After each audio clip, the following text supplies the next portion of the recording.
Selling project, project bukan main-main.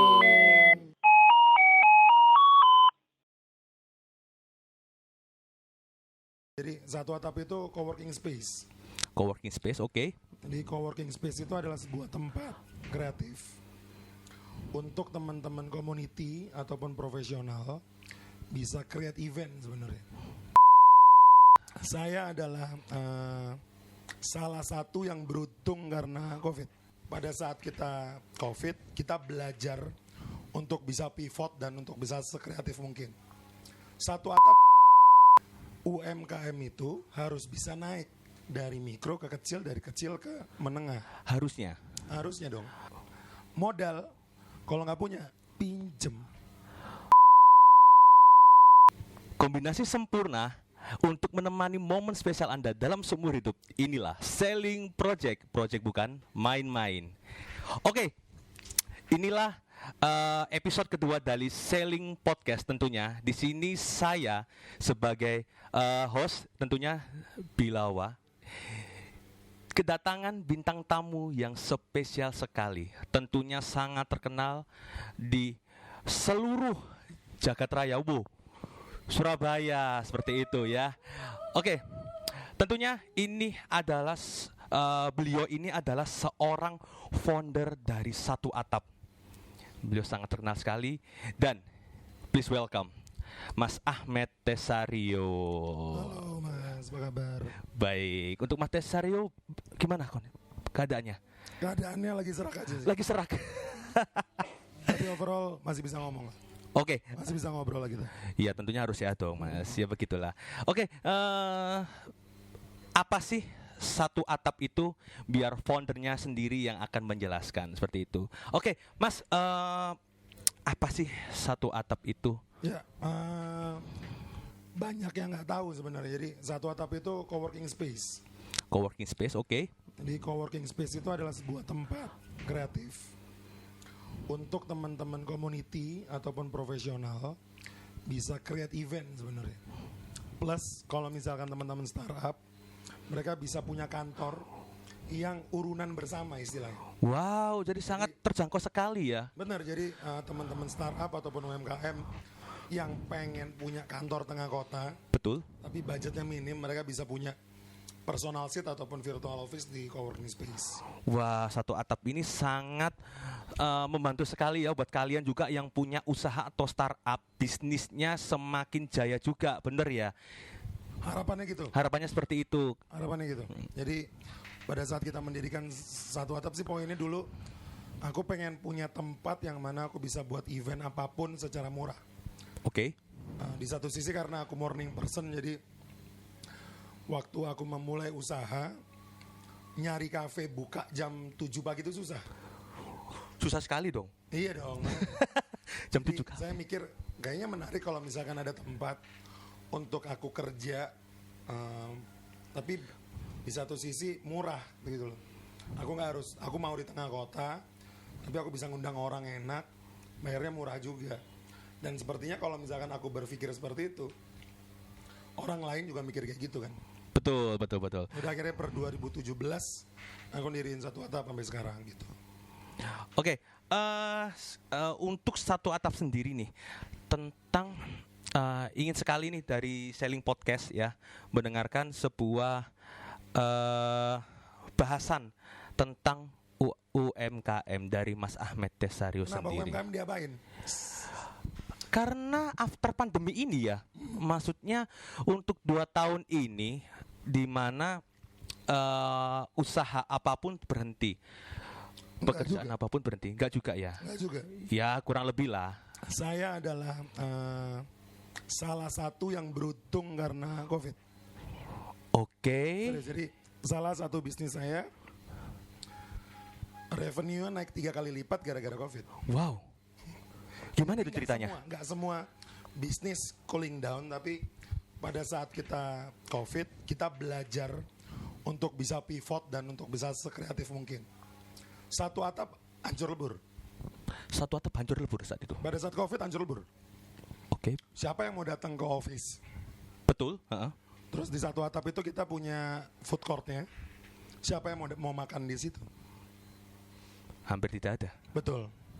Sehingga harus melakukan pivot, merubah bisnis model, poinnya gitu. Nah, kalau ditanya bagaimana UMKM, aku tuh sebenarnya bingung sama UMKM ini. Mereka kok bangga sekali jadi orang kecil ya. Iya. Kita ini UMKM Pak, tolong kita kan bangga banget. Hanya membanggakan UMKM kecil gitu ya. Usaha mikro, Usaha mikro. kecil, Betul. menengah. Oke. Tahu nggak perbedaan mikro, kecil, menengah? Sama-sama kecil ini sebenarnya. Enggak. Perbedaannya ada di omset. Oke, omset kecil betul. Mikro, Mikro. itu 50 juta per tahun. Oke. Kecil 500 juta per tahun. Oke. Menengah 5 miliar per tahun. Menengah 5 miliar per tahun. Sehingga UMKM itu harus bisa naik dari mikro ke kecil, dari kecil ke menengah. Harusnya. Harusnya dong. Oke. Tapi yang terjadi banyak UMKM kerjaannya minta bantuan. Bener gak?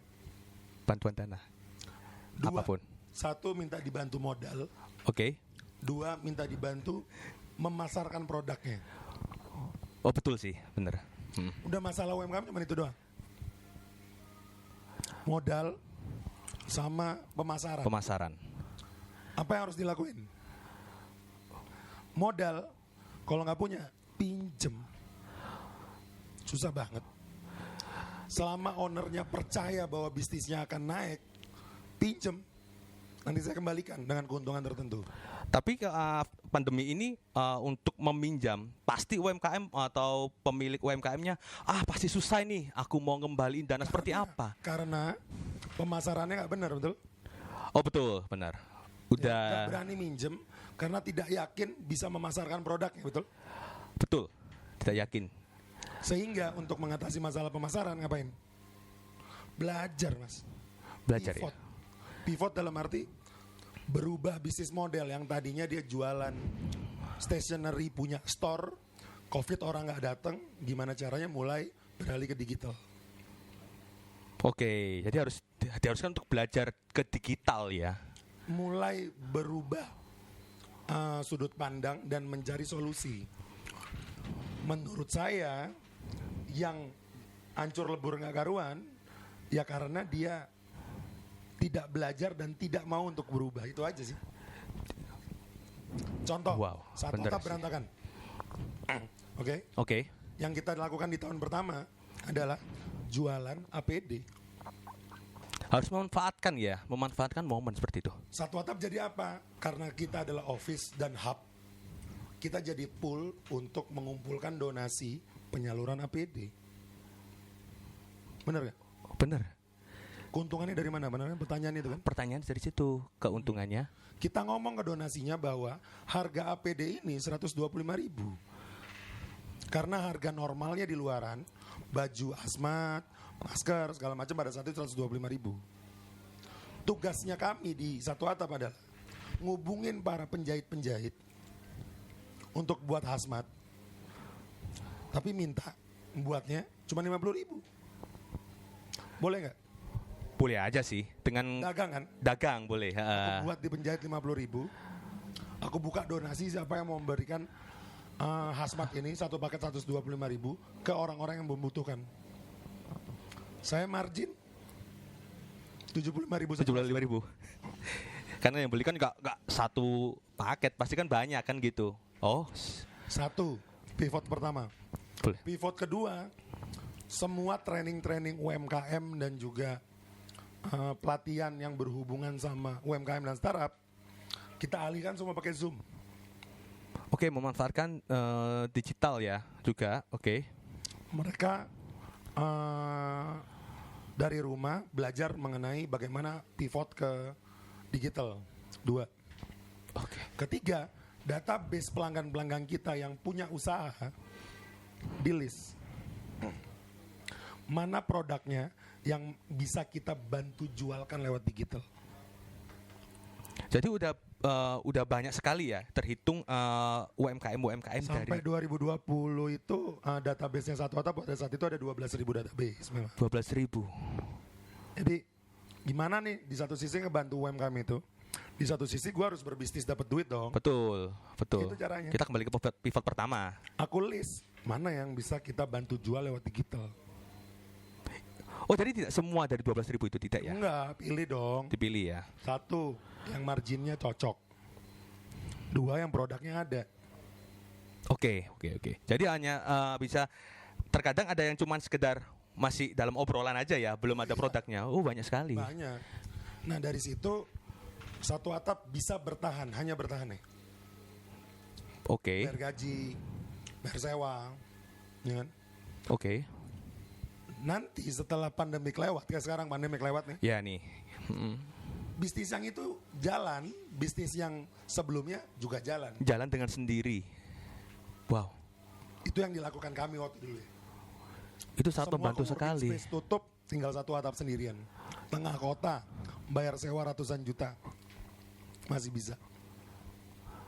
Ini sangat membantu sekali ya untuk para UMKM nih yang dulunya 2 tahun nih ya, kalau masih kalian ingat nih, satu atap sudah memberikan wadah buat kalian juga yang mau belajar.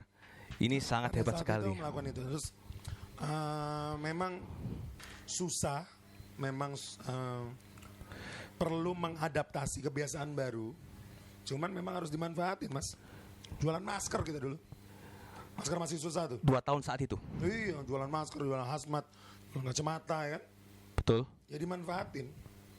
Berarti yang kebutuhannya ada 3 kan. Satu, ada kapital. Gimana caranya dapetin kapital? Jualan, Mas. Oke. Investor yang paling bener itu ya pelanggan lah. Bener gak? Bener. Ya udah cari pelanggannya, mau beli nggak? Lo tapi kan barangnya belum ada, minta DP, enak aja lo. Oke, tapi untuk satu atap sendiri untuk meraih 12.000 UMKM di saat itu. Wah, 12.000 bukan nilai yang cukup kecil ya. Maksudnya dalam pandemi ini kita juga terbatas untuk keluar rumah, begitu. Beda. Jadi kalau 12.000 itu memang database yang kita punya mulai kita berdiri di end of 2017 hingga startingnya pandemik. Jadi 2 tahun lah. Oke. Nah, nggak semua orang punya database. Betul. Kenapa? Banyak orang meremehkan data management. Nah, kami menyadari bahwa big data dengan yang tentunya data tersebut ter-engage ya, dalam artian kita WhatsAppan nama mereka, kita email-emailan nama mereka, kita menginformasikan beberapa opportunity ke mereka, jadi ter-engage berhubungan, yang mana data itu bisa memberikan kita insight mengenai behavior. Oke. Oh, Pak, ini butuhnya virtual office nih, Pak, ini. Kita tahu kebutuhan mereka sebenarnya. Nah, data manajemen itu yang kadang UMKM lupa. Contoh deh, ada orang nelpon, Mas, saya butuh jasa prewedding. Udah nego, wah harganya nggak cocok. Ya kan? Oke. Mostly UMKM, udahlah, belum rezeki. Tapi kenapa nggak setengah jadi makelar? Pak, kalau harga segitu ada yang di sini, Pak. Oh, oke. Why not ya? Kamu hubungin fotografer yang itu, yang murah itu misalkan. Bro, ada klien nih bro, mau nggak? Harganya segini. Tapi gue minta komisi ya 5%. Bisa. Bisnis kan tetap duit kan? Tetap sih. Tapi memang untuk satu atap ini Mas Tesario ini memberikan pandangan untuk kedepannya saat itu dari pandemi hingga selesai pandemi ini dan memberikan wadah. Jadi satu atap ini juga saya nilai dari manapun sudah dilihat secara luas dan terkenal. Pastinya terkenal. Nggak juga, kalau terkenal sih biasa aja maksudnya. Kalau saat ini mungkin coworking space yang masih bertahan, yang mana banyak coworking space lain berjatuhan, kita masih bertahan sendirian tengah kota lagi kan. Itu yang sebenarnya poinku sih sebenarnya bukan terkenal tapi eksis. Oke, jadi Karena dengan eksis kita bisa ninggalin legacy, kita meninggalkan pada saat ada orang tanya Surabaya coworking space-nya apa ya, satu atap. nah, jadi yang cukup bisa di ini ya. Jadi top of mind lah akhirnya. Harapannya gitu. Betul. Ya. Oke, wow, ini satu atap ini sangat sangat apa ya, sangat menguntungkan sekali buat kalian juga yang perlu personal seat juga ya. Jadi Sebenarnya buat community masuk sih. Jadi komunitas juga. di belakang kita ada panggung. Di belakang kita ada panggung. Beberapa kali band-band nasional main ya, kayak Enda Endresa. Terus Wah, oke. kemarin ada Good Night Everyone. Oke, Indi. Good Morning Everyone, sorry, dari Semarang. Oke. Itu beberapa band memang menjadikan tempat kita lokasi buat mereka manggung. Karena dianggap sebagai community hub kan akhirnya. Gitu. Oke. Tapi di satu atap ini juga apa aja sih? Maksudnya di dalam satu atap coworking ini, Fasilitasnya. fasilitas begitu. Jadi kita ada coworking space. Secara properti kita properti manajemen sebenarnya. Jadi kita nyewain meeting room, kita nyewain kantor, nyewain personal seat. Teman-teman yang pengen belajar, mahasiswa nyari tempat buat belajar atau buat meeting juga bisa tempat kita. Terus di sebelahnya ada bolak-balik namanya. Itu kayak food court. Oke. Jadi teman-teman di sini bisa makan, bisa nongkrong.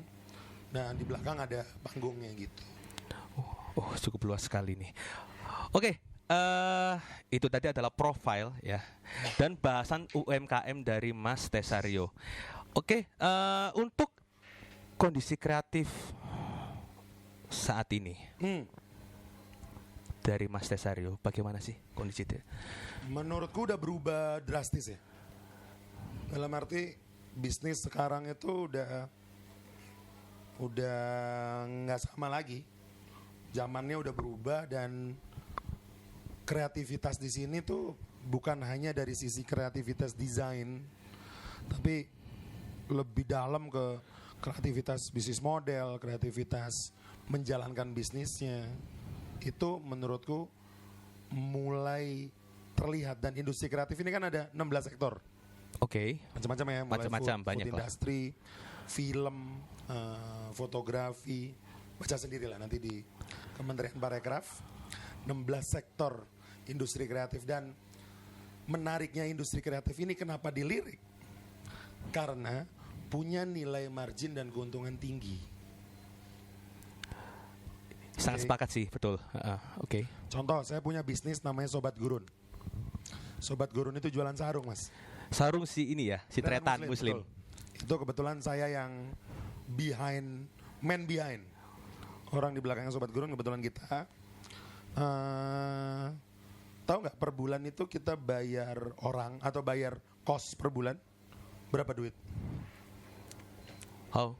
Kita produksi tiap bulan 2.000 sampai 3.000 sarung. Satu bulan? Kira-kira aku ngabisin duit modalnya berapa per bulan? 500? Juta. Oke. 4,5 juta, Mas. 4,5 juta. Untuk omset 300 sampai 400 juta. Wah, Gimana caranya? gimana caranya? Oke. 4,5 juta ini dipakai buat bayar karyawan. 4,5 juta buat bayar karyawan. Satu orang. Satu orang. Karyawan ini tugasnya itu mengupdate 3 hal. Satu, mengupdate marketplace. Aku sebut aja Tokopedia sama Shopee. Oke. 2, marketplace. Yang kedua, mengupdate sosial media, Facebook dan Instagram. Instagram. Yang ketiga, mengupdate pengiriman, JNE. Oke. Oke. Oke. Terus jualannya gimana, Mas? Oke. Lalu kita pesen sarung ini ke pabrik. Benar? Benar. Untuk proses pembuatan. Betul. Wah, Iya. pabrik bilang sekali produksi 2.200 piece. Yang mana satu piece-nya sekian ribu rupiah. Nggak punya modal saya. 2.000 kali 150.000 ambil lah. 300 juta. Benar? Benar. Saya ngomong ke pabrik, Pak, saya bayar mundur ya 1 bulan. Udah berani bilang mundur dulu. Nah iya, itu fungsinya orang dalam. Oke. Kenal sama pabriknya. Oh iya dong, harus kenal. Kalau gak kenal, Bener ya? gak boleh, Bener. bener. Bayar mundur ya 1 bulan ya, namaku dipertaruhkan. Oke? Oke. Lalu barangnya datang, tak foto. Kemarin foto sama teman-teman. Ya kan, tak foto, buat yang bagus segala macam, upload sosial media, upload marketplace, buka pre-order, pakai artis, Pakai artis, artisnya ajak kerja sama bagi hasil, jangan dibayar. tapi sama bayarnya nanti ya. Gitu. Nanti setelah untung dong. Oh, betul. Namanya juga usaha bareng. Oh boleh, bisa ya? Iya, tinggal ditembusin aja kita punya produk ini.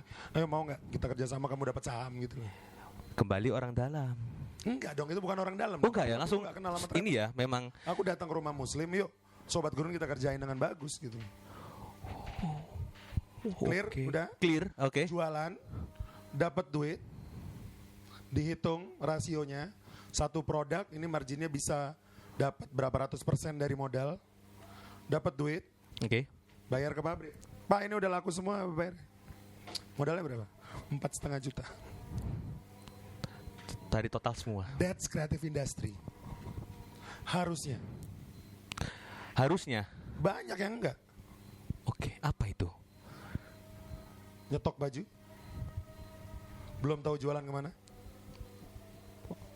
Belum. Itu kenapa kreativitas industri kreatif itu bukan hanya di desainnya, tapi di bisnis modelnya. Mengerti siapa yang beli, ngerti distribusinya gimana, ngerti value-nya apa. Kebutuhannya apa? Oh, that's it. Nggak kuno lagi lah. Iya, ngikutin zaman ya harusnya. Karena nomor satu tuh konten. Iya sih, sekarang kalau nomor satu itu memang harus sosial media harus kuat, konten harus kuat sih. Semahal-mahalnya pernikahan, prewednya jelek, wah, nggak jadi bagus. Sebagus-bagusnya pernikahan, tim fotografi yang mendokumentasikan Jelek. pernikahan jelek, setelah acara nggak jadi kenangan, bro. Jadi harus effort ya, harus mengeluarkan. Iya, dan harus dihargain juga loh. Dalam arti, banyak orang yang menganggap dokumentasi itu adalah suatu hal yang sampingan, padahal utama. Utama. Kita nanti gede ngelihat foto kecil, biar kangen kok. Fotonya jelek gimana cerita? Betul sih. Jadi harus diperhatikan juga ya. Dokumentasi bukan sebuah produk yang sampingan. Jadi Iya, nomor buat satu tuh konten akhirnya. satu ya. Menurut saya, Yang utama sih. karena konten itu membangun image, membangun relatable moment. Jadi Momen. kalau kita ngelihat konten, oh ini relate sama diri kita gitu kan. Itulah. Jadi kebetulan sekarang ada beberapa bisnis yang jalanin nih. Sobat Gurun, ada Kopi Ormas, ada saya punya bar juga di Bali namanya Mimi Mamam. Tapi ya itu bar buat mabuk saja.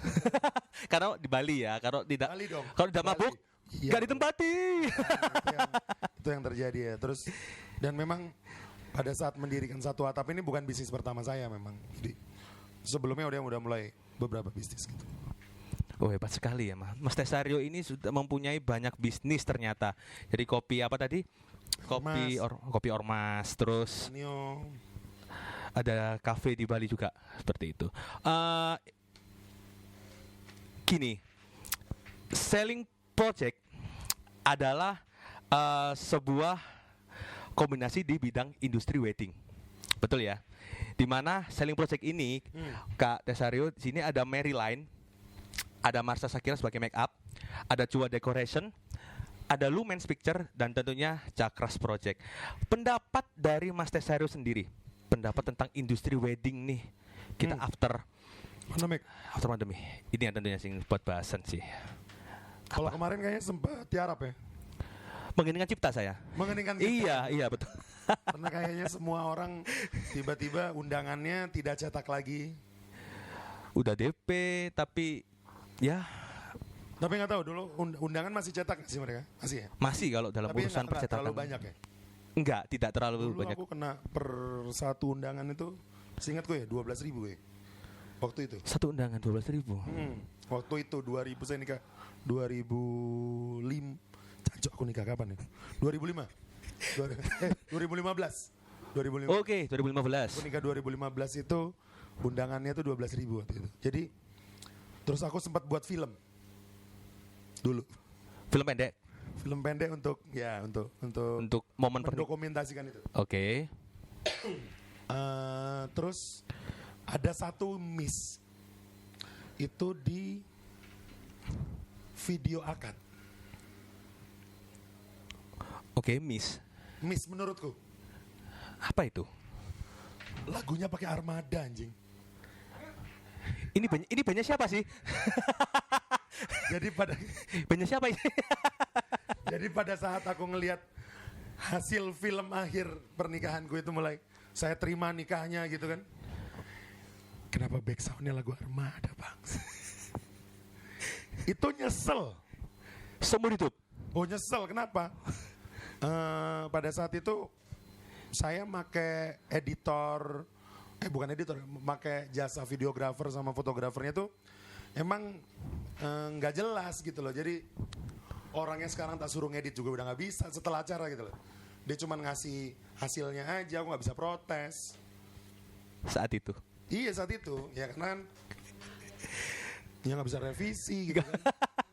Terus pas nonton film akadnya itu, kenapa lagunya Armada anjing? Nggak ada lagu barat atau apa gitu yang, jadi itu hal yang nyesel gitu. Nah jadi pada saat pandemik harusnya beberapa orang itu lebih memanfaatkan budget yang terpotong dari catering Oke, betul. untuk mempercantik ataupun meningkatkan, mengupgrade kualitas vendor lainnya. Harusnya. Menurutku, jadi Bener sih. tapi kan pada saat itu semua orang juga lagi susah kan. Bener. Jadi mereka memilih yang lebih murah. Tapi kan dia udah hemat dari catering bro. Catering itu kan pengeluaran terbesar nikah kan. Nomor 1 sih. Nomor 1 kan? Iya. Kalau cateringnya bisa dikurangi, harusnya bisa meningkatkan another vendor. dong, Vendor, harusnya. Nah, tapi betul. memang kesini industri weddingnya juga harus mulai kreatif. Banyak sekali ya. Maksudnya. Menurutku contoh Hmm. prewednya, kenapa? Oh alah, iya. Kemajuan ya, sorry. Contoh prewednya memang mulai sekreatif itu, atau pas acara gimana acaranya dokumentasinya bagus, ini macam-macam ya. Terus, Ya. oh iya, make up ini Make up. juga nomor 1 loh, menurutku. Ya masa dikasih kayak pocongan gini? Oh, bukan. Enggak ya? Iya gitu. Ada orang yang bayar mahal, Tapi, tapi pas keluar jelek, banyak loh, oh banyak. Banyak gak sih? banyak. Sehingga dari teman-teman make up harus nunjukin contoh. Mungkin di Instagram gitu ya. Betul. Momennya di situ. Itu contohnya kayak gitu. Terus dekorasi gue dulu lumayan. Kayaknya dulu tuh ada 2 dekor andalan Surabaya gitu. Pak ini sama Pak ini dulu kayaknya. Oke. A dan B gitu ya. Kalau nggak tahu ya, maksudnya kayaknya ibu-ibu pegawai negeri, mak saya kan pegawai negeri kan. Kalau pilihan nikah tuh sama itu gitu, tapi dipikir-pikir udah mahal, datangnya telat. Telat.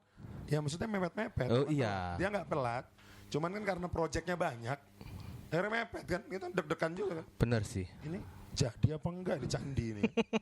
Nah kayak gitu-gitu menurutku perlu adanya orang-orang baru yang memang bisa menampilkan karyanya sekreatif itu.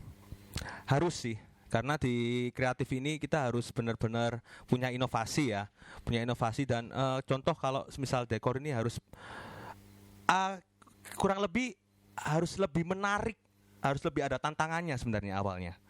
Kalau Pikirannya. segmennya dari ini sendiri, selling project ini sendiri, middle, bawah atau atas atau semua? Wah. Gimana ini?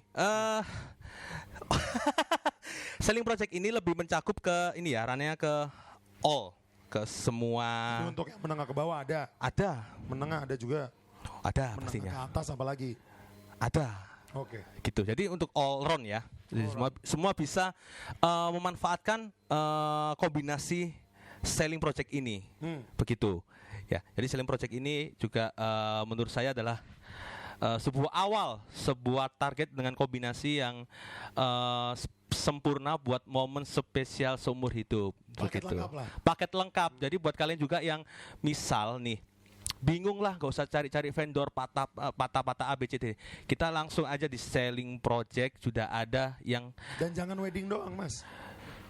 Oh iya, di sini juga ada event juga ya. Ulang tahun. Saya punya teman anaknya pejabat. Oke. Ya, anaknya ulang tahun yang ketiga 3 tahun. di Marriott. Marriott. Boleh saya jadi batutnya? Mikir kan di Marriott ya. Itu cateringnya berapa, dekornya berapa, dan segala macam. Wah, edan. Tapi itu kesempatan. Berarti kan kliennya nggak hanya wedding nih. Enggak, tidak hanya wedding ya. Tidak hanya semua apapun yang dalam bentuk acara bisa. Dan formatnya untuk dokumentasi. Bukan hanya maksudnya mendokumentasikan sebuah momen. Momen, betul seperti itu. Dibayar mahal loh saya sama nih buat promosi ini. Terima kasih. Oke, ini adalah Ya. pertanyaan terakhir Ya, untuk Kak Tesario tentunya. Visi misi menurut Kak Tesario ke depannya tentang dunia kreatif, biar semua orang tahu nih pandangan ke depannya seperti apa yang harus dilakukan untuk dunia kreatif. kalau ngomongin industri kreatif itu sebenarnya gimana caranya bisa mensinkronisasikan antara idealis dan realistis. Oke. Makhluk-makhluk kreatif yang saya kenal, mostly mereka bekerja karena hobi, karena senang, karena indah, Passion. tapi miskin. Miskin dalam hal? Ya. Belum tentu idemu diterima market, bro. Betul, betul. Sehingga kreativitas itu harus disinkronisasikan sama kebutuhan market. Harus seperti itu ya. Clear kan? Clear sih. Jadi harus punya. Percuma ganteng, cantik, indah ataupun bagus karyanya, tapi nggak ada yang beli. Ya juga sedikit sia-sia sih. Sehingga menentukan market yang tepat itu penting. Mulai pivot ke digital itu penting. Konten itu penting. Dan beralih ke digital itu nomor 1. Jadi harus dipikirkan juga ya, memang. Saya punya bisnis beras organik, Mas, Beras organik. di Banyuwangi. Saya punya pabrik beras di Banyuwangi. Saya ngelola lebih dari 500 hektar, ada lebih dari 2.000 petani yang kerja sama kita. Langsung follow aja sirtanio.id. Maya. Sirtanio.id itu kebun saya. Sirtanio. Sirtanio.id. Oke. Bisa cek di Instagramnya. Berusaha untuk berkreatif mengkonvert lahan non organik jadi organik. Idealis. Betul, betul, betul. Itu awalnya memang nggak ada modal atau pada Kalau modal? itu Bermodal modalnya, ya. saya pinjam ke bank. Pinjam di bank, oke? Ya mulai 2010 itu. Mulai 2010 sampai sekarang udah 12 tahun berarti. Oke. 12 tahun. Idealis sekali untuk membantu petani. Ya kan? Berusaha bantu petani naikin pendapatan mereka. Berusaha menolong bumi yang terlalu banyak pestisida kimia kita ke organik kan. 3 tahun saya nggak bisa jualan, Mas. Dari saat 2010 itu tadi. Nggak bisa jualan saya. Kenapa? Beras saya beras merah organik. Saya kasih ke orang. Orangnya makan, orangnya bilang apa? Nggak enak. Nggak beli lagi. Langsung bilang gitu. Nggak enak, Mas, rasanya sepo. Terus ya apa gitu tolane, Cuk. Bener gak? Bener sih. Karena pas takutnya ketika first impressionnya ketika bilangnya nggak enak, takutnya malah Nggak takut ya nggak dibeli lagi. nggak dibeli. Selesai. Oke. Berarti jangan-jangan produk ini emang bukan buat dia. Oke.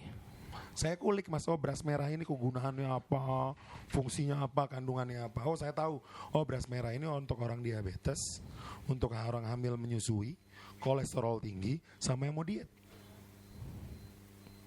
Jadi ke filter gitu ya. Udah kayak tahu Saya gitu ya. tahu mananya, baru saya Sasarannya. jual ke distribution channelnya. 2 tahun habis itu saya kerja, masukin beras merah saya ke apotik. Kok baru tahu aku di apotek? Kenapa? Orang diabetes Oh iya. beli obat ke, Apotek. ibu hamil menyusui beli susu ke, Apotek. orang diet beli obat diet ke. Oh gitu ya. Wow. Cari marketnya. Sasarannya Sinkronisasi antara idealis dan realis. Itu yang bermanfaat untuk industri kreatif bisa tumbuh. Yang mana produknya diterima oleh market. That's it. Jadi garis besarnya, ya, ini perlu digarisbawahi bahwa idealis dan realis harus sejajar, Harus sinkron, ya. Jadi tidak, jangan idealis saja nanti yang tinggi, nanti realisnya kita lupakan gitu. Jadi harus sinkron juga idealis. Percuma ganteng, percuma bagus karyanya, percuma karyanya indah, miskin. Udah jelek, miskin kayak udah kayak saya gini gimana? Ya gitulah poinnya. Maksud aku nggak mencoba menyinggung siapa-siapa, tapi semua orang di Indonesia punya kesempatan untuk sukses. Betul sekali. Asal mau belajar dan konsisten dan konsekuen, itu aja. Itu yang harus diperhatikan ya, memang pertama. Oke, mungkin untuk Mas Tesario sendiri, harapan untuk selling project ke depannya. Harapan buat selling project sih tetap sekreatif itu, dan harapanku sih teman-teman bisa jadi market leader mungkin ya di industri wedding ya. Betul, amin. Bismillah lah. Bismillah. Harus optimis deh ya.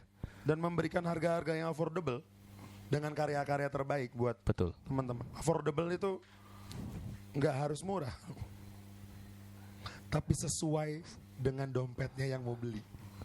Wah, Bener begitu bener sekali. Affordable itu gitu. Kalaupun saya nggak nyari murah, kenapa? Saya tuh contohnya, anak saya tuh dulu, sekarang itu sekolahnya di Banyuwangi. Waktu itu dia mau sekolah di Genteng, waktu itu di sebuah kecamatan lah. Oke. Harga sekolah di situ uang masuknya 298.000 per bulan, iurannya 19.000. Murah kan? Murah. Saya mau beli nggak? Genteng kan? Anakku diajari apa rek bayar uang melebu 298. Gak ada gurunya kayak. Per bulan dibayar 19.000 loh. Belajar Iya. apa anakku ya? Nggak sesuai, tapi mungkin itu sesuai Untuk anak-anak lain Betul. yang orang tuanya merasa Belum itu cukup.